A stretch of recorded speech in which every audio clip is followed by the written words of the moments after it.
CGIL, CISL e UIL condannano le parole di Stival e intanto ritirano i rappresentanti sindacali dalla consulta regionale per l'immigrazione. Il nostro primo servizio. A differenza di Calderoli, che per lanciare il paragone con Lorango si era espresso dal vivo alla festa della Lega Nord a Treviglio, Daniele Stival ha usato Facebook, un post non suo ma che ha condiviso sulla bacheca.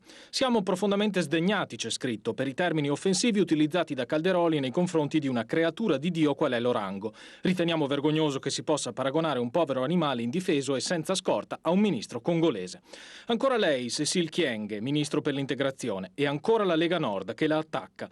A rincarare la dose ci pensa stavolta appunto Stival, assessore della Regione Veneto ai flussi migratori, che prima pubblica sul social network e poi nel giro di mezz'ora toglie tutto quando il putiferio già innescato dalle parole di Calderoli sta risucchiando anche lui, salvo poi far comparire un altro post, stesso tenore, questo che vedete.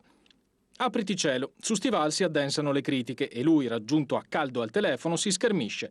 Ho postato, come mi arrivano migliaia di post su Facebook, basta, non ho fatto nessun tipo di commento, nessuna volontà di commentare nulla. Il mio pensiero può essere in un certo modo, non lo posso esprimere, infatti lo cancello perché se non si può esprimere lo elimino e basta.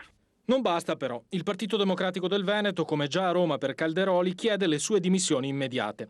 Critiche da destra a sinistra, malumori anche dalla Lega. Flavio Tosi, sindaco di Verona e segretario veneto, non ha dubbi. Chi ha un incarico istituzionale di responsabilità come l'assessore Stival dovrebbe impiegare il suo tempo e il suo profilo Facebook in modo migliore e diverso. Concorda il presidente del Veneto, leghista anche lui, Luca Zaia. L'ho fatto da condannare senza se e senza ma, ho invitato l'assessore Stival pubblicamente a ritirare quelle frasi da Facebook e quindi da social network, di fare le scuse pubbliche. Sono parole non sottoscrivibili da condannare e non è la prima volta, però le posso garantire che sarà l'ultima. E non è finita. CGIL, CISL e UIL scrivono in una nota congiunta: dopo le inammissibili offese alla Kyenge, ritirano immediatamente i loro rappresentanti dalla consulta regionale per l'immigrazione.